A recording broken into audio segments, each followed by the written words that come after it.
Ya, kita lanjutkan ya. Kita masih ada waktu untuk melanjutkan ta'lim kita. Dan semoga Allah muliakan kita semua insyaallah teman-teman sekalian. Bismillahirrahmanirrahim. Dalam pertemuan tadi telah kita bahas bahwa pada musim haji ada amalan yang sangat dahsyat yang saat dikerjakan, bisa mengentaskan kesalahan, membuat pribadi lebih baik, membuka pintu gerbang surga, menghadirkan husnul khatimah, dan mendekatkan diri kepada Allah Subhanahu wa ta'ala. Amalan ini dibagi dua, amalan bagi yang berhaji dan amalan bagi yang tidak berhaji. Waktunya bersamaan, sama-sama di musim haji. Musim haji kita telah bahas di Quran surah kedua ayat 197. Al-hajju ashhurum ma'lumat. Haji ditunaikan di waktu-waktu bulan-bulan yang telah diketahui. Kita sudah sampaikan dari Syawal ke Dzulhijjah, bulan 10 sampai 12 itu musim haji. Jadi kalau saya katakan bulan 11 musim haji bukan? Musim haji. Bulan ke-12 musim haji bukan? Musim haji. Kalau saya katakan, perhatikan, puncak haji tanggal berapa? 9 Dzulhijjah, 9. Ini wukuf. 10-nya ada amalan. 11-nya ada amalan. 12-nya ada amalan. 13-nya ada amalan. Baik, jadi musim haji itu berlangsung dari mulai persiapan di bulan Syawal sampai ke Dzulhijjah, khususnya sampai tanggal 13-nya. Nah, sekarang kalau saya katakan gini, musim haji dari Syawal ke Dzulhijjah. Jadi kalau saya katakan Dzulqa'dah bulan ke-11 masuk musim haji? Musim haji. Dzulhijjah masuk musim haji? Musim haji. Artinya dari persiapan sampai ke puncak berlangsung di musim haji. Nah, kalau haji itu sudah ketahuan jelas. Sekarang ada amalan sama-sama di musim haji. Waktunya musim haji, ketika dikerjakan nilainya sangat luar biasa. Bahkan jika dikerjakan dengan benar, esensi haji bisa diraih juga oleh orang ini sekalipun tidak menunaikan haji. Karena waktunya di musim haji, maka harus sama-sama amalan dikerjakan di musim haji. Di antara yang panjang dari Syawal sampai dengan Dzulhijjah itu, mana di antara musim dan waktu ini yang berpeluang dikerjakan sehingga bisa meraih titel dan hasil seperti orang yang berhaji menunaikan ke Baitullah. Sekalipun tidak sama persis dengan di sana, tapi di sini bisa mendapatkan keutamaan yang nyaris serupa. Waktunya kata Al-Quran itu didapatkan di 10 hari pertama di bulan Dzulhijjah. 10 hari pertama berarti tanggal 1 sampai 10 Dzulhijjah. 1 sampai 10 Dzulhijjah. Dzulhijjah bulan ke berapa? Bulan ke-12. Perhatikan, fokus, lihat sini. Musim haji. Orang menunaikan haji. Persiapan dimulai di bulan Syawal. Puncaknya bulan Dzulhijjah ini. Ada orang mengerjakan amalan di musim haji, tapi dia tidak berhaji. Dan dia berpeluang mendapatkan status yang tinggi, nyaris menyerupai orang-orang yang berhaji. Saya katakan nyaris karena dia bisa mendapatkan birrun, mabrur, tapi amalannya ada amalan spesifik yang tidak bisa diserupakan dengan yang mereka haji. Seperti, maaf, sholat di Masjidil Haram itu beda nilainya. Supaya nanti jangan dipahami begini, oh kalau begitu sama ngapain haji? Udah aja di sini gitu kan? Nah, sehingga tidak ada kesimpulan seperti itu. Jadi tetap ada keutamaan di sana, tapi di sini ini bukan main-main. Nah, kapan waktunya? Waktunya harus musim haji. Musim haji antara Syawal sampai Dzulhijjah. Maka kata Al-Quran, di antara sekian waktu ini dari musim haji, ada tanggal 1 sampai 10 Dzulhijjah. Dan sekian musim haji ini. 1 sampai 10 Dzulhijjah. Jika Anda kerjakan amalan di waktu ini, maka Anda berpeluang mendapatkan status seperti orang yang menunaikan haji di sana. Status yang dimaksudkan, status mabrur, dengan puncak mendapatkan status birrun yang melekat pada diri kita. Nah, saking pentingnya ini, sampai Allah bersumpah dari tanggal 1 sampai 10 Dzulhijjah ini, yang disebutkan sumpahnya di Quran surah ke-89 ayat 1 sampai 10. Wal fajr. Dimulai dengan fajarnya di hari ke-10-nya. Wal fajr. Saya bersumpah demi fajar khusus, bukan fajar biasa. Saya tadi katakan ada dua penafsiran tentang fajar di sini. Ada yang menafsirkan fajar umum setiap hari datang, ada yang menafsirkan yang ini bukan fajar yang umum, karena fajar yang umum disebutkan di ayat-ayat lain. Al-Baqarah 187, Quran surah Al-Isra 78, yang ini khusus. Dari mana taunya khusus? Disebutkan kalimat setelah ayat ini, walayalin nasyar, dan 10 malam sebelumnya, sebelum datang fajar yang ke-10 ini. Jadi saya bersumpah, kata Allah, ada waktu fajar, datangnya cuma setahun sekali, ini sangat istimewa, dan keistimewaan ini akan diawali dengan keistimewaan 10 malam sebelumnya. Kalau 10 malam, berarti dari malam pertama, malam kedua, malam ketiga, sampai malam ke-10. Jatuh fajarnya fajar hari ke-10. Artinya kalau kita hitung, malamnya ada 10, siangnya ada berapa? 9 sampai hari ke-9-nya. Tapi kalau ditambahkan dengan fajarnya, berarti masuk hari ke-10-nya. Artinya, ada 10 malam, ada 10 siang. Digenapkan 10 hari, karena disebut hari itu kalau ada siang dan malamnya. Jadi kalau kita simpulkan, dari ayat ini, secara singkat, ada 10 hari. Berlangsung di bulan Dzulhijjah. Baik, 10 hari. Berlangsung di bulan Dzulhijjah. Yang kalau Anda kerjakan amalan khusus di hari-hari ini, maka Anda berpeluang mendapatkan status mabrur, seperti orang menunaikan ibadah haji ke kota suci sana. Paham sampai sini? Nah, sekarang bagaimana cara menyimpulkan, mendapati kesimpulan itu? Membaca isyarat ini, jangan simpulkan sendirian, karena tidak akan pernah sempurna memahami agama sendirian. Kita simpulkan berdasarkan keterangan Nabi SAW dalam 3 riwayat yang kami tuliskan tadi ini. Saya bacakan kembali hadisnya, dari situ kita turunkan amalannya. Dari amalan ini kita mulai membuat kurikulum untuk bulan depan. Karena persiapan menuju hari ini tinggal beberapa pekan lagi. Anda, kehilangan 10 hari ini, Anda mesti menunggu tahun depan. Dan berita kurang baiknya, belum tentu Anda hidup sampai dengan tahun depan. Jadi saya sering katakan, boleh jadi Allah memberikan kesempatan beramal di tahun ini untuk menutup kekurangan di masa lalu, sehingga sempurna saat kita kembali kepada Allah Subhanahu wa ta'ala.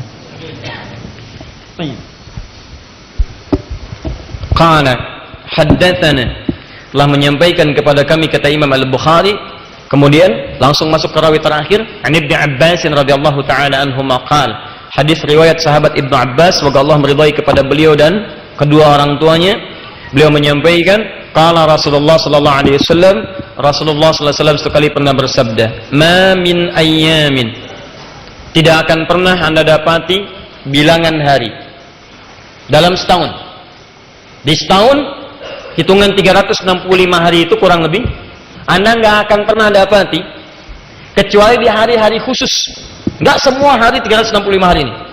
Anda tidak akan pernah dapati perjalanan hari, al-amalus shalihu fiha, yang saat Anda mengerjakan amal soleh di hari-hari ini saja, ahabbu ilallahi, maka amalan Anda akan naik statusnya, langsung dicintai oleh Allah Subhanahu wa ta'ala. Allahu Akbar. Jadi, kata Nabi, ada beberapa hari saja dari perjalanan hari selama setahun yang Anda lalui. Misal, kita ambil cepat contoh saja. Kalau kita sebutkan misal setahun ada 365 hari, misal saja, misal. Di antara 365 hari ini, ada beberapa hari yang kalau Anda mengerjakan, ini kuncinya, saya langsung bulati, kalau Anda mengerjakan amal soleh di hari-hari ini, maka status amalan ini akan langsung naik statusnya, dicintai oleh Allah Subhanahu wa ta'ala. Masya Allah. Barusan tadi kita sholat isya. Pertanyaan saya, dari sekian Anda sholat isya yang pernah Anda kerjakan selama hidup, sholat isya mana yang paling dicintai oleh Allah Subhanahu wa ta'ala? Anda sebelum isya sholat maghrib, pertanyaan saya, apakah sholat Anda dicintai oleh Allah Subhanahu wa ta'ala? Anda hari ini baca Al-Quran, pertanyaan saya, apakah bacaan Anda dicintai oleh Allah Subhanahu wa ta'ala? Anda hari ini infak, dari sekian yang diinfakkan, dari mana yang dicintai oleh Allah Subhanahu wa ta'ala? Anda hari ini beramal soleh, pertanyaan saya, apakah amalan Anda seketika dicintai oleh Allah? Tapi ketika Anda hadir di hari-hari ini, setiap yang Anda kerjakan, kalau benar itu amal soleh, statusnya akan naik langsung amalan yang dicintai oleh Allah Subhanahu wa ta'ala. Sekarang pertanyaannya, kalau Anda mengerjakan sesuatu dan amalan itu dicintai oleh Allah, bonus apa yang Anda dapatkan selain amalan-amalan yang belum tentu turun cinta Allah kepadanya? Si fulan baca Al-Quran, dapat pahala, tapi bacaannya belum tentu dicintai Allah. Pahala dia dapatkan, cinta Allah belum diraih. Si fulan B baca Quran, dia dapat pahala dan bacaannya dicintai oleh Allah Subhanahu wa ta'ala. Ketika yang bacaannya dicintai oleh Allah, selain pahala, apa yang dia dapatkan? Perhatikan keterangan di Quran surah ketiga Ali Imran ayat 31, paling kiri sebelah atas.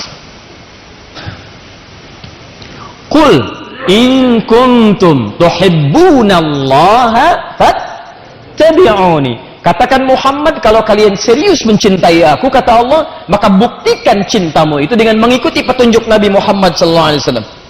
Salatnya ikuti cara Nabi membimbing salat. Kata Nabi, "Shallu kama ra'aitumuni usolli." Al-Bukhari nomor hadis 651. Salatlah kalian seperti kalian melihat aku salat. Puasa, ikuti cara Nabi puasa.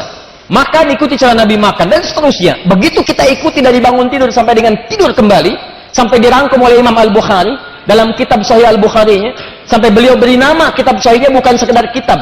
Saya tidak menginginkan, kata Imam Al-Bukhari kalau dalam bahasa kita, saya tidak menginginkan Anda menjadikan kitab saya sebagai koleksi yang cuma Anda pajang, Anda deretkan jadi tampilan dalam kehidupan. Kalla, kata beliau, kitab saya ini Al-Jami As-Sahihul Musnad Al-Mukhtasar min umuri Rasulullah sallallahu alaihi wasallam wa sunanihi wa ayyamihi.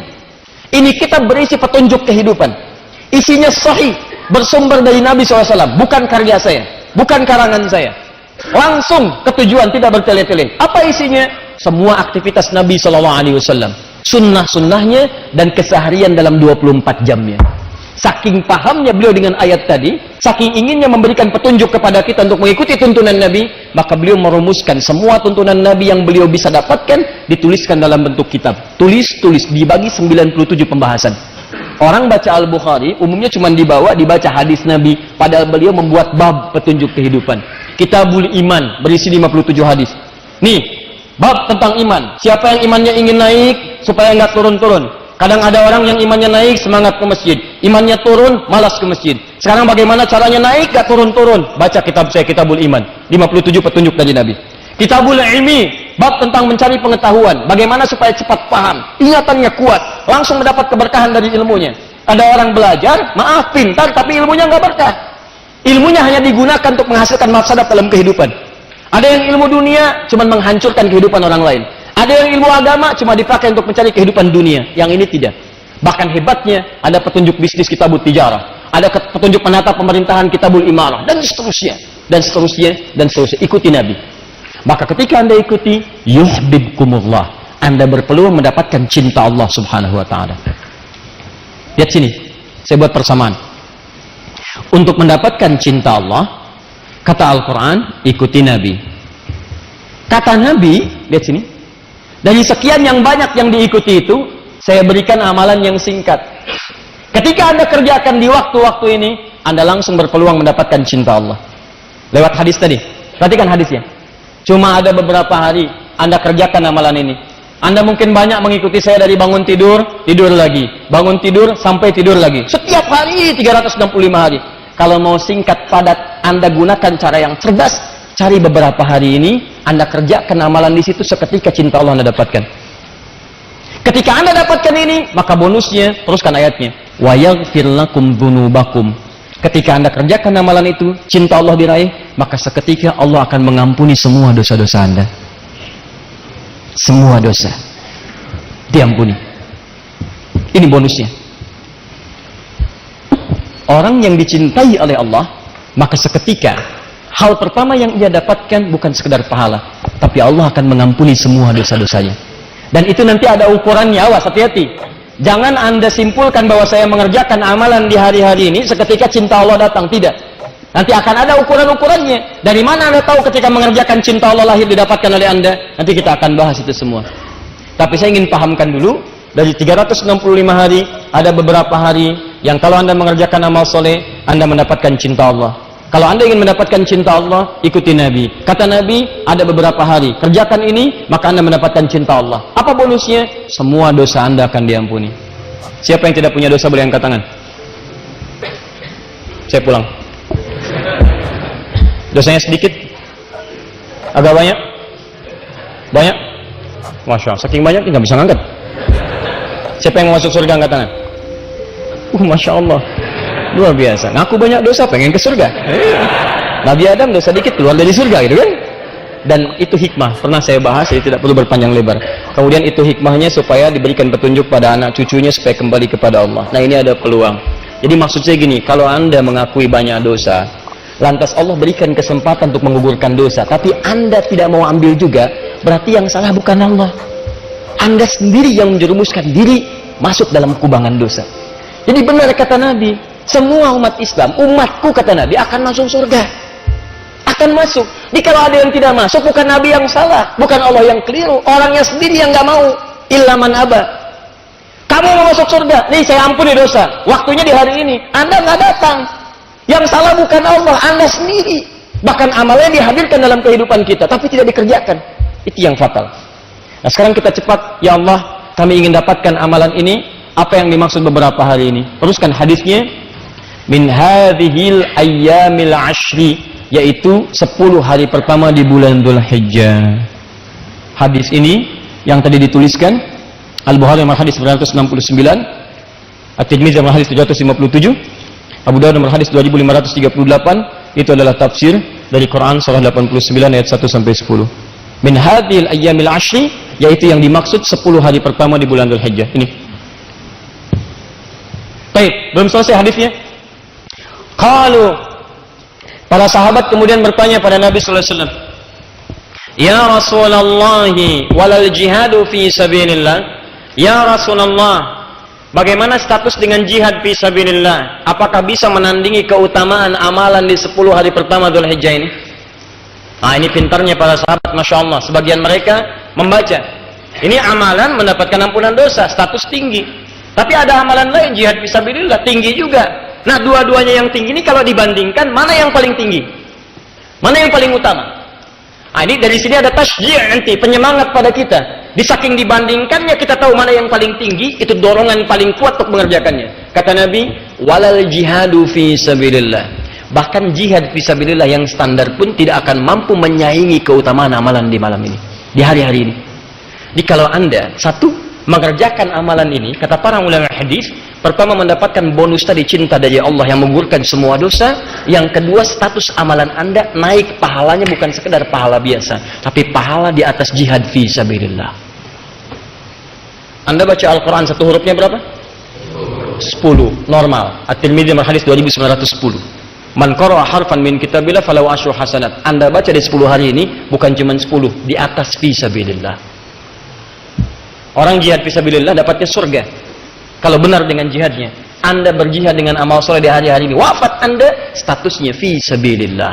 Baca Quran, wafat dalam keadaan fisabilillah. Salat, benar salatnya, wafat fisabilillah. Masya Allah. Mau seperti itu? Harus menunggu sampai 10 Dzulhijjah. Itu pun kalau wafat. Kalau wafat, hati-hati. Kalau wafat. Kalau tidak wafat ya tunggu lagi. Tunggu lagi. Jelas ya? Baik. Nah, sekarang kembalikan sini. Jadi kata Nabi disampaikan pada para sahabat, status ini saking tingginya, bahkan saking tingginya Allah bersumpah. Kalau Allah sudah bersumpah artinya bukan penting banget. Ingat, bukan penting tapi penting banget. Allah itu tanpa bersumpah pun pasti penting. Jadi kalau sudah bersumpah sangat penting. Manusia saja bersumpah, Anda bisa percaya. Masa Allah sudah bersumpah, Anda nggak percaya? Kurang apa lagi? Kata manusia, sumpah. Baik, saya percaya. Kata Allah, saya bersumpah. Masa kamu nggak percaya? Paham ya? Nah, jadi ini ada sesuatu yang penting, kecuali ada satu amalan saja yang memang nggak bisa disaingi oleh yang ini. Jadi, ini 10 hari pertama Dzulhijjah, statusnya di atas jihad fisabilillah yang standar. Saya katakan standar. Jauh di atas ini. Tapi ada satu amalan yang memang nggak bisa dikalahkan oleh apapun, termasuk yang 10 ini. Penutup hadisnya, illa rajulun kharaja binafsihi wa malihi wa lam yarji' min dzalika bisyai'. Kecuali ada orang yang memang mau berjihad dengan hartanya, bahkan dengan jiwanya, lantas dia wafat dalam keadaan jihad itu. Wafat dengan harta dan jiwanya saat dia berjuang di jalan Allah Subhanahu wa taala. Misal, maaf, antum dititipkan oleh Allah harta misalnya, terus antum berjihad dengan harta itu. Ya, zakat keluarkan, infak keluarkan, bantu orang ini itu dan sebagainya. Ya, keluarkan lagi, sampaikan lagi. Antum tahu, antum cari surganya dengan itu. Seperti Quran surah ke-28 ayat ke-77. Antum mendapatkan kemuliaan. Kalau wafat dalam keadaan sedang berjuang dengan harta itu, wafat antum sedang berinfak, wafat antum sedang zakat, wafat antum sedang sedekah, maka status antum berada dalam jihad yang sangat tinggi. atau berjuang sampai dengan nyawanya kemudian juga berakhir di situ. Jangan diartikan misalnya dengan perang, terjadi perang saja. Kalau tidak ada panggilan perang pun, dalam perang tidak ada panggilan, maka mohon maaf, majlis ilmu itu jihad. Yang mengajar, yang belajar itu jihad. Makanya kalau antum berangkat misalnya, saat berangkat atau saat pulang, tiba-tiba antum niatkan belajar nih karena Allah, benar-benar belajar untuk memperbaiki diri, untuk hijrah, lalu wafat di pertengahan jalan, maka antum mendapatkan status paling tinggi yang nggak bisa disaingi dengan apapun. Wafat dalam keadaan puncak jihad tertinggi. Bahkan ada orang yang pernah berbuat banyak maksiat sampai membunuh 100 orang, kriminalitasnya tinggi, tapi dia putuskan untuk berhijrah. Saya mau kembali kepada Allah. Konsultasi pada seorang syekh, ustadz alim. Kata syekh ini, pergi ke majlis ilmu sana, belajar ilmu dulu, berangkat ke sana. Kamu bukan tidak baik, tapi lingkungan ini mempengaruhi kamu tidak baik. Keluar dari sini, belajar. Setelah baik, silahkan sampaikan risalah dengan baik. Dia berangkat ke majlis ilmu itu. Di jalan dia beristighfar, ingat dosa-dosanya. Berangkat dengan benar. Jadi kalau orang berangkat ke majlis ilmu benar itu, dia mengoreksi diri. Bukan cuma mau datang, sayang. Kemana? Sadadi, ngapain ke sana? Ada kurma. Wah, sayang. Anda pengen kurma, dapat kurmanya. Dia koreksi diri, saya pengen berubah. Saya pengen berubah. Kapanpun saya bisa pulang menghadap Allah. Dia beristighfar. Nah ingat, istighfar ketika dia bertobat, tobat itu amalan kedua yang mendapatkan cinta Allah. Dalilnya Quran surah kedua Al-Baqarah di akhir ayat 222, paling kanan pertengahan. Innallaha yuhibbut tawwabin wa yuhibbul mutatahhirin. Innallaha yuhibbut tawwabin. Allah mencintai orang tobat. Jadi begitu dia tobat, mengoreksi diri, istighfar dia pada Allah, tobat, cinta Allah turun kepadanya. Kaidah cinta mengatakan diampuni semua dosa. Begitu ternyata dia di jalan tanpa dia ketahui dan memang gaib, maut datang lebih cepat dari apa yang dia bayangkan. Dia membayangkan sampai di majlis ilmu, tapi maut lebih cepat daripada bayangan dirinya. Datang, wafat di pertengahan jalan. Begitu wafat dia, sudah bunuh 100 orang, banyak maksiat, wafat di tengah jalan menuju majlis ilmu, tiba-tiba turun perintah, dakhalal jannah, masuk surga. Dosa diampuni, amalan pertama langkahnya mendapatkan jaminan kebaikan, surga. Turun kemudian ayat Quran surah kedua Al-Baqarah jauh setelahnya untuk memberikan kisah-kisah terbaik. Quran surah keempat, maaf, An-Nisa, Quran surah keempat ayat 100, paling kiri sebelah bawah. Baca pertengahan ayatnya. Wa may yakhruj min baitihi muhajiran ila Allahi wa rasuli thumma yudrikul maut faqad waqa'a ajruhu 'ala Allah. Siapa yang mau merubah dirinya, berhijrah lebih baik, kemudian dia mengisi diri, baru keluar rumahnya untuk merubah diri, keluar rumah, belajar. Begitu melangkah, thumma yudrikul maut, datang maut menjemputnya, faqad waqa'a ajruhu 'ala Allah, maka pahalanya langsung diberikan oleh Allah Subhanahu wa taala, berpeluang surga. Makanya turun hadis keterangan dari Nabi. Di hadis riwayat Ibnu Majah, nomor hadis 233, setiap orang yang melangkahkan kakinya menuju majlis ilmu, man salaka tariqan yaltamisu fihi ilman, sahhalallahu lahu tariqan ilal jannah. Begitu dilangkahkan, benar cara melangkahnya, niat ikhlas, maka langkah itu akan mempercepat langkah dirinya menuju surga Allah Subhanahu wa taala. Masya Allah. Jadi antum ini sedang berjuang. Makanya berjuang teman-teman. Dari sekian pekan, masa nggak ada satu waktu untuk belajar untuk surga antum? Antum tuh diberikan 7 hari sepekan, 6 hari dipakai untuk dunia. Masa 1 hari nggak ada untuk akhirat antum? Apa antum mau gunakan semua untuk urusan dunia antum? Antum akan tinggalkan. Meninggal dunia, semua ditinggalkan. Jadi aneh kalau yang sementara antum kejar-kejar. Yang sifatnya abadi tidak disiapkan. Tanyakan pada diri Anda, dari 24 jam itu berapa untuk akhirat Anda? Ayo, pulsa akhirat udah diisi belum? Pulsa dunia kurang dikit, diisi-isi. Pulsa akhirat Anda udah tambah belum? Quran Anda, sholat Anda, paling minimal ya 40 hari, 40 rakaat dalam sehari, 40 rakaat. Misal untuk sholat, 17 rakaat sholat fardu, ditambah dengan 12 rakaat rawatib sunnah. 17 tambah 12 berapa? 29. Tambah 11 rakaat sholat malam, 40 rakaat. 40, jaga. Orang-orang soleh selalu menjaga 40 rakaat dalam kesehariannya. Ketika tidak terjaga itu, Allahu Akbar, usahakan. Nggak sengaja, ganti besoknya. Baca Quran, sholat duha tambah misalnya dengan syuruknya, dengan macam-macamnya. Jaga, itu akhirat Anda. Termasuk dalam sepekan, masa nggak ada waktu untuk belajar? Surga ada di situ. Dan Anda tidak akan pernah tahu dalam keadaan apa Anda akan wafat menuju Allah Subhanahu wa taala. Karena itu pastikan setiap pekerjaan Anda melahirkan taat. Begitu terfikir maksiat, bayangkan akan diwafatkan waktu itu. Ingin wafat Anda dalam keadaan fisabilillah? Mudah-mudahan saat pulang nanti ya, insya Allah. Itu pun kalau meninggal. Kalau meninggal, kita belum tahu. Ya. Nah, sekarang, Bismillah. Sekarang di sini. Jadi kesimpulannya adalah, awas, hati-hati. Saya baru berikan pengantar, ini baru mukaddimah nih. Okay. Ya serius, baru mukadimah ini. Sampai jam berapa kita? Oh silahkan, saya 8:30 selesai. Anda sampai jam 11 gak ada masalah. Hari ini kita ambil mukadimah dulu. Lihat, kita ada 10 menit, 15 menit ke depan, jadi tolong maksimalkan dengan baik. Lihat sini. Kesimpulannya, ada tanggal 1 sampai 10 Zulhijjah. Bulan ke-10 atau 11? 12 ya. Waktunya berapa hari? 10 hari. Berapa malam? 9 malam. 10 malam. Berapa hari? 10 hari. 10 malam, 10 siang, 10 hari. Ya, 10 hari. Nah, hari yang ke-10-nya spesial. Hari 10-nya spesial, tanggal 10 Zulhijjah ini spesial, makanya disebut dari mulai fajar. Ya, kalau yang 9 harinya itu masih disebut biasa. 10 malamnya bagus, tapi hari yang ke-10 sudah malamnya istimewa, paginya istimewa, siangnya juga istimewa. Karena nanti di hari ke-10 ada amalan khusus yang tidak dilakukan di hari-hari sebelumnya. Makanya disebutkan dari mulai fajarnya. Paham ya? Tapi intinya tanggal 1 sampai 10 Zulhijjah waktunya istimewa. Jika Anda mengerjakan, ini kuncinya. Sekarang saya rubah dari bulatan jadi kotak. Lihat sini. Jika Anda kerjakan amal soleh di hari-hari ini, maka Anda satu berpeluang mendapatkan cinta Allah Subhanahu wa taala. Kedua, orang yang mendapatkan cinta Allah akan mendapatkan ampunan dari semua dosa. Ketiga, status amalannya naik melebihi jihad fisabilillah. Yang standar? Ini apa ini? Dan di atas semua itu, esensi semua ini akan mendapatkan birrun yang menghadirkan takwa di hadapan Allah Subhanahu wa taala. Bukankah orang dalam haji ketika di Arafah dia wukuf untuk beristighfar, mendapat ampunan?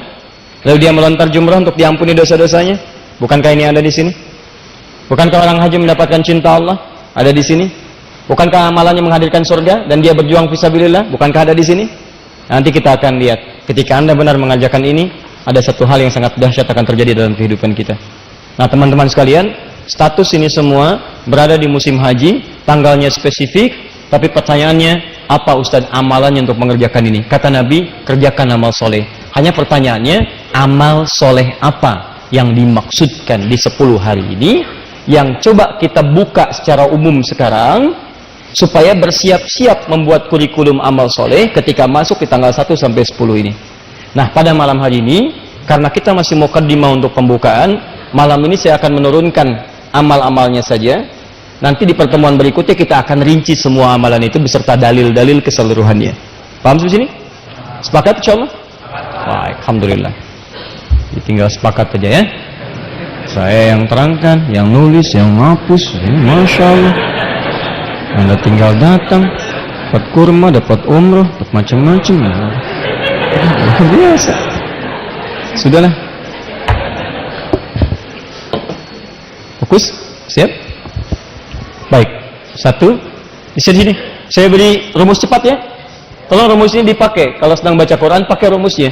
Saya tidak menerangkan Anda untuk sekedar tahu, tapi bawa pengetahuan itu untuk dipraktekkan dalam pemahaman. Di sini. Tadi amalannya apa? Amal soleh. Sekarang amal soleh itu apa? Apa amal soleh? Amal yang baik. Apa amal yang baik? Amal soleh. Apa amal soleh? Amal yang baik. Nah. Sini. Amal soleh adalah amal singkatnya yang disukai dan diridhoi oleh Allah Subhanahu wa taala. Atau dipandang baik, ya, baik tapi menurut Allah. Segala yang baik menurut Allah disebut dengan saleh namanya. Nah, bagaimana menemukan amal soleh dalam uraian ayat-ayat Quran? Sederhana. Setiap Anda menemukan kata amal soleh, umumnya akan diawali dengan kata iman. Jadi, begitu menemukan amal soleh, sebelumnya iman. Ya, amal soleh jamaknya amilus solihat. Saleh, solihat. Amal amilu. Kalau dijamakkan amal soleh, itu amilus solihat. Begini tulisannya, amilus solihat. Ini satu. Kalau banyak, amilu, banyak yang mengerjakan. Soleh, solihat, banyak yang dikerjakan. Sekarang lihat, ketika Allah menyebutkan kalimat amilus solihat, itu selalu diawali dengan iman di awalnya. Misal, amilus solihat pertama yang disebutkan di Quran surah kedua Al-Baqarah ayat 25, paling kanan sebelah atas, dan disandingkan dengan surga. Wabashshiril ladzina amanu wa amilus solihati anna lahum jannatin tajri min tahtihal anhar. Berikan kabar gembira pada orang yang beriman, wa amilus solihat, kemudian imannya mendorong dia untuk mengerjakan amal saleh, maka ada peluang memasuki surga dengan segala keindahannya. Yang paling singkat Al-Baqarah kepanjangan, Al-Asr surah 103. Wal 'asr innal insana lafi illal ladzina wa, setiap ada iman amal saleh, setiap ada iman amal saleh. Maka kuncinya sekarang kita balik. Kalau Anda menemukan kata iman, setelah itu amal saleh. Pemahaman terbaliknya adalah, artinya kalau Anda ingin menemukan jenis-jenis amal soleh, temukan setiap kata iman dalam Al-Quran. Apapun bentuknya. Mau kata kerjanya progresif fi'il mudhari, atau yang infinitif fi'il madhi, ataukah kata benda misalnya, isim fa'il misalnya, atau yang lainnya, setiap menemukan kalimat iman, apapun bentuknya, setelahnya pasti amal soleh. Diulangi, amal soleh terletak setelah iman. Pengertian terbaliknya, setiap menemukan kalimat iman, maka kalimat setelahnya itu pasti rincian amal soleh. Contoh, kalimat iman pertama Al-Baqarah ayat 3, paling kiri pertengahan, alladzina yu'minuna bil ghaib, iman. Ada orang-orang takwa meningkatkan imannya kepada Allah walaupun tak nampak dalam pandangannya. Itu iman. Kalau yakin pada yang nampak, ilmu. Ini apa? Spidol, karena kelihatan. Karena kelihatan ilmu. Kelihatan pandangan, kunci ilmu salah satunya pandangan, mata. Ada 3 kunci ilmu. Mata, telinga, kedua, ketiga pikiran. Inna sam'a wal basara wal fuada kullu ulaika kana anhu mas'ula. Tapi kalau saya katakan, ini apa? Nih, saya pegang apa? Pegang apa? Pegang spidol, percaya nggak? Kalau saya tadi pegang spidol, Anda percaya itu ilmu. Tapi kalau saya begini, ini spidol, Anda masih yakin juga pada yang tidak kelihatan, itu iman namanya. Paham? Nah, yang tidak kelihatan disebut dengan ghaib. Allah tak nampak dalam pandangan kita sekarang, tapi kita yakin keberadaan itu disebut iman namanya. Bagaimana membuktikan keimanan? Kerjakan amal soleh. Tapi yang paling menarik, bagaimana caranya? Lihat, alladzina yu'minuna bil ghaib wa yuqimunas shalah. Disebutkan satu salat, begini tulisannya. Lihat. Amal soleh terletak setelah iman. Berarti kalau ada kalimat iman, setelahnya amal soleh. Kadang-kadang ada kalimat amal soleh, kadang ada detil amalannya. Jadi kalau Anda bertanya apa saja amal soleh ini, nih 1, salat. Wa mimma razaqnahum yunfiqun. 2, infaq. Walladzina yu'minuna bima unzila ilaik Al-Quran, interaksi dengan Al-Quran. Ya. Paham? Terus buka lagi ayatnya, buka lagi suratnya, temukan. Al-Baqarah ayat 183. Ya ayyuhalladzina amanu iman, kutiba alaikumus syiyam, puasa. Awas, 4 puasa, asyam. Al-Maidah ayat 1, ya ayyuhalladzina amanu aufu bil uqud, tepati janji, amal soleh. Dan seterusnya, ini contoh-contoh saja. Tahan. Siap-siap, nanti masuk ke 1 sampai 10 Dzulhijjah, Anda diminta untuk meningkatkan amal soleh. Apa saja diantaranya? Ini ada yang umum, sholat.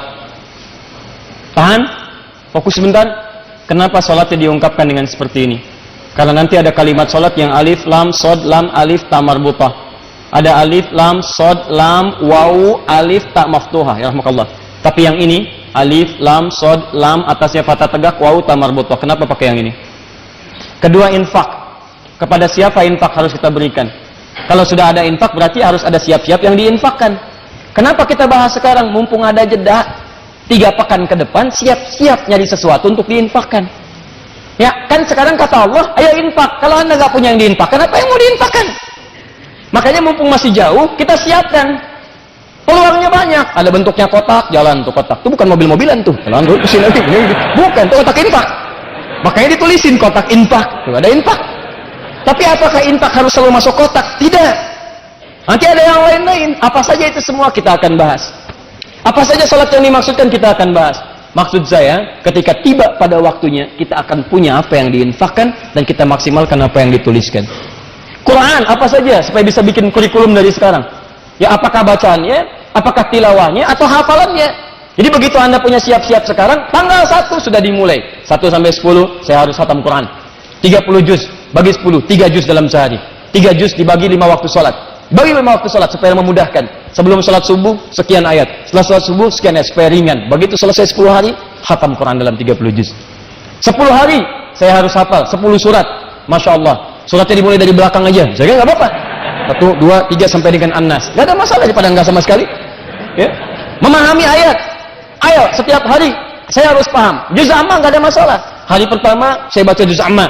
Surat apa dulu? Dimulai dari Ad-Duha dulu yang ringan-ringan, baca tafsirnya. Setelah itu Alam Nashrah Kasadrak, baca tafsirnya sampai ke ujung. 10 hari Anda hafal misalnya 10 surat, hafal 10 tafsir, dan Anda menghatamkan Quran 30 juz. Ini baru amalan umum. Karena ada amalan khusus yang saat dikerjakan, Masya Allah, itu bisa berpeluang langsung menggugurkan dosa-dosanya. Dan amalan itu nggak bisa dikerjakan oleh sembarangan orang. Kalau yang ini semua orang bisa mengerjakannya. Semua orang bisa mengerjakan, termasuk puasa. Nanti kita akan jalankan di pertemuan yang akan datang satu kurikulum bahwa nanti ada puasa yang hanya berlangsung tanggal 1 sampai 9 Dzulhijjah saja, tidak pada yang lain. Dan Nabi selalu mengerjakannya, sering mengerjakannya, terutama hari ke-9-nya. Dan saya nanti berikan rahasia pada Anda. Tapi tolong komitmen ya, ini hanya antara kita saja. Ingat baik-baik ya. Ini hanya antara kita saja. Nanti saya terangkan insya Allah kalau masih ada waktu pekan depan, ada 1 hari dari 9 hari ini yang kalau Anda kerjakan, nilai puasa Anda bisa serupa dengan nilai orang wukuf di sana. Bukan sama pahala dengan wukuf ya, bukan. Hasilnya bisa sama dengan orang yang di sana. Jadi orang di sana diampuni dosa, Anda di sini pun akan seketika diampuni dosanya oleh Allah Subhanahu wa taala. Ini amalan umum. Amalan yang khusus cuman 1 saja. Ya, yang hari ke-10 sudah masuk di sini. Ya, nanti kita turunkan salat apa saja. Ada amalan khusus cuman pada saat bulan ini saja. Bahkan bisa disiapkan dari sekarang, Anda bisa mencarinya untuk menyiapkan di waktu yang akan datang, yaitu kurban. Cuman di sini saja. Nggak ada orang mengadakan kurban misalnya di bulan Ramadan. Nggak ada kurban di bulan Rajab. Kenapa kok kurbannya Rajab? Ini spesial. Nggak ada. Cuman di waktu ini. Dan menariknya, Anda bisa siapkan bahkan dari saat ini. Ini yang saya maksudkan, sebetulnya orang banyak tidak sadar bahwa dia mampu berkurban. Banyak orang mampu kurban tapi tidak mau. Ada orang yang maaf tidak mampu sebetulnya berpoligami tapi banyak yang mau. Itu yang saya maksudkan tadi di awal perjumpaan. Nah, kalau Anda bisa mendapatkan amalan ini, mampu diampuni dosa digugurkan habis semuanya, kenapa tidak Anda ambil? Tapi persoalannya, ini yang jadi persoalan besar, bukan tadi yang saya ungkapannya harus dibahas. Persoalan besarnya, banyak yang berkurban tapi tidak mendapatkan ampunan Allah Subhanahu wa taala. Dia bukan berkurban, hanya sekedar mengorbankan hewan yang bahkan tidak ridho dia korbankan. Sembelih, nggak mau. Sembelih, nggak mau. Tapi hatinya menolak, sekalipun lehernya terpaksa ditengadahkan. Teman-teman sekalian, bahkan ada yang menarik, orang memahami kurban pun masih keliru. Apa itu kurban? Kalau tidak tahu katakan apa? Itu paling gampang. Apa itu kurban? Dan makna kurban bukan Allahu a'lam. Ada makna tersendiri, dan dengan makna itu ada ukuran keberhasilan kurban dan amalan 10 Dzulhijjah ini, apakah diterima atau tidak oleh Allah Subhanahu wa taala. Nah, apakah amalan-amalan ini? Seperti apa gambarannya? Dalam waktu sepekan ini, insya Allah pekan yang akan datang kita akan teruskan detil amalan ini seluruhnya. Kemudian saya hadirkan kitab-kitab contohnya, amalan-amalan khususnya, karena khusus nanti bagi yang berkurban ada amalan pendahuluan, seperti larangan memotong kuku, ya, dan rambut yang melekat pada tubuh. Bukan bulu ya, kalau manusia itu rambut bukan bulu. Ya, ini misalnya rambut di ketiak itu rambut bukan bulu. Kalau bulu itu hewan yang unggas, itu bulu tuh hewan. Ya, ayam berbulu, nggak ada ayam berambut. Ya, makanya bulu ayam bukan rambut ayam. Ya, unta itu berbulu. Ya, kerbau itu berbulu. Kenapa saya terangkan dari sekarang? Untuk memahami hadis nanti belakangan.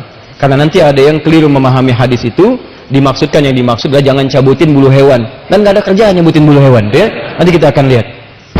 Barangkali itu yang pertama saya sampaikan di kurikulum kita sampai dengan ke pekan depan. Pekan depan tanggal berapa insya Allah?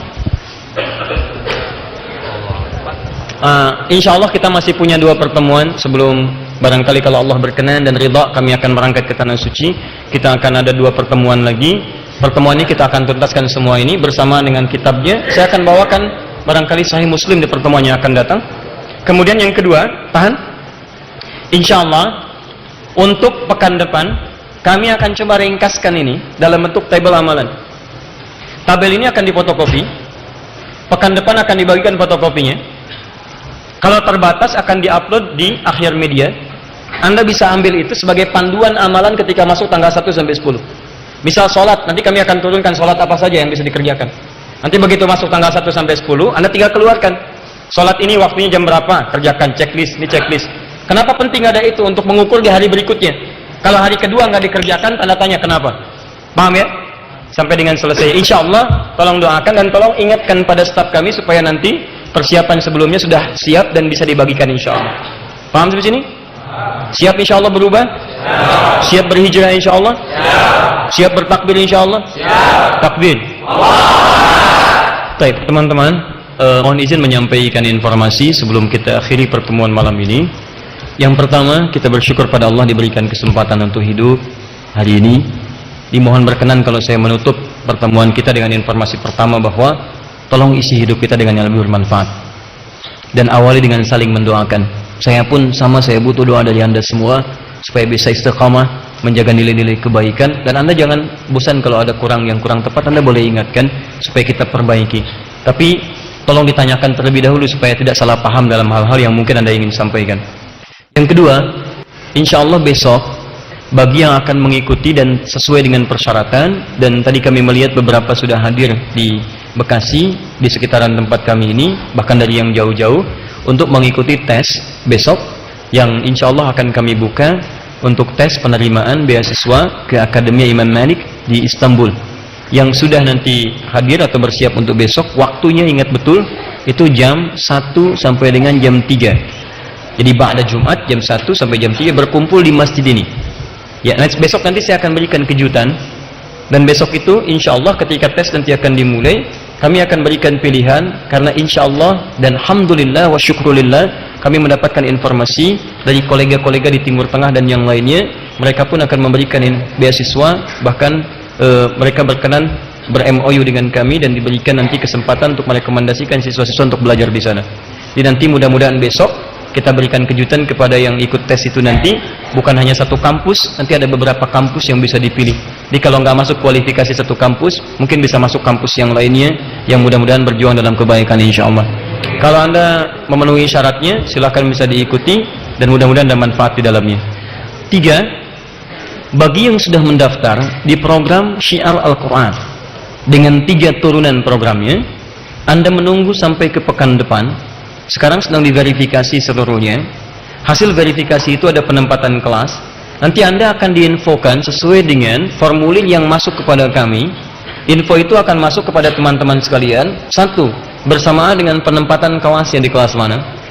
Yang kedua, waktu belajarnya kapan. Kalau Anda nanti akan berkenan ikut datang ke Bekasi, saya sudah siapkan satu tempat dengan 4 kelas, dengan 4 jurusan atau kategori yang telah disampaikan sebelumnya. Nah, kalau Anda misalnya terkait dengan lingkungan tempat yang sudah membuat komunitas, nanti pun akan disampaikan di komunitas Anda terhubung waktunya kapan. Karena nanti pembimbingnya nanti ada dengan kami khusus, waktu akan disesuaikan. Misal Anda tinggalnya di Medan misalnya, ya Anda ada komunitas. Misal komunitasnya yang pertama untuk yang menghafal Quran. Kapan waktu spesifik nanti terhubung langsung ke Medan. Jadi lainnya nggak akan terbuka kepada yang lain, hanya ke situ saja. Beberapa titik. Itu waktunya akan disesuaikan. Itu nanti akan dikonfirmasi dalam sepekan ke depan. Yang ketiga ini yang paling penting, sebelum kami berangkat insya Allah ke Tanah Suci, semua yang terhubung dengan pendaftaran itu akan kami undang, kita akan berkumpul bersama-sama di sini, memberikan materi-materi dan bekal atau juga kurikulum yang akan Anda pelajari selama paket pembelajaran itu. Misal, ada paket bacaan Quran dan pendalaman Quran, maka itu butuh mushafnya. Ketika Anda datang kami akan bagikan mushafnya, dan itu tidak akan dijual. Anda akan hanya menerima secara cuma-cuma, Anda dapatkan itu dan Anda bawa. Kemudian misalnya ada paket untuk kelas-kelas profesional.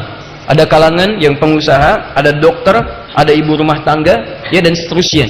Maka dalam konteks ini nanti kita juga akan undang, kita berikan kurikulum ini akan Anda pelajari selama nanti setahun ke depan. Targetnya begini, begini, aplikasinya seperti ini. Ya, jadi tolong antum yang sudah mendaftar, tolong ditahan sebentar, dalam waktu sepekan, tinggal 3-4 hari ke depan, itu nanti akan ada pemberitahuan terkhusus untuk pertemuan kita di tempat ini, pada waktu yang kami infokan kemudian. Paham sampai sini? Baik, kalau sudah dipahami, saya kira kita cukupkan pada malam hari ini. Saya ada permintaan satu saja, tidak ada kaitan dengan apapun. Tolong tunjukkan bahwa kita adalah hamba-hamba Allah yang terbaik. Hamba Allah yang terbaik, maka dia hanya mengeluarkan semua nilai kebaikan dalam dirinya. Maka keluarlah dari masjid ini dengan cara yang baik, yang tertib, yang sopan, yang baik, sampai kembali ke rumah masing-masing. Lakukan dengan keadaan yang tenang, dan jangan isi dengan yang tidak bermanfaat. Di jalan Anda berzikir kepada Allah. Di mobil mulai hari ini jangan buka yang tidak bermanfaat, buka murattal Quran. Dan tolong Anda hadirkan target. Dalam sepekan saya hafal misalnya 7 ayat surat Al-Baqarah, sehari 1 ayat. Masukkan programnya ke mobil Anda, ulang-ulangi 7 ayat itu aja. Sampai Anda datang ke Masjid Al-Ihsan misalnya, di malam Jumat dan sudah hafal 7 ayat. Pulang, dengar itu lagi, bacakan itu lagi. Nanti ada saatnya Anda akan menutup semua kaset itu, murattal itu, dan hanya Anda, istri Anda, anak-anak Anda bermurojaah di mobil itu.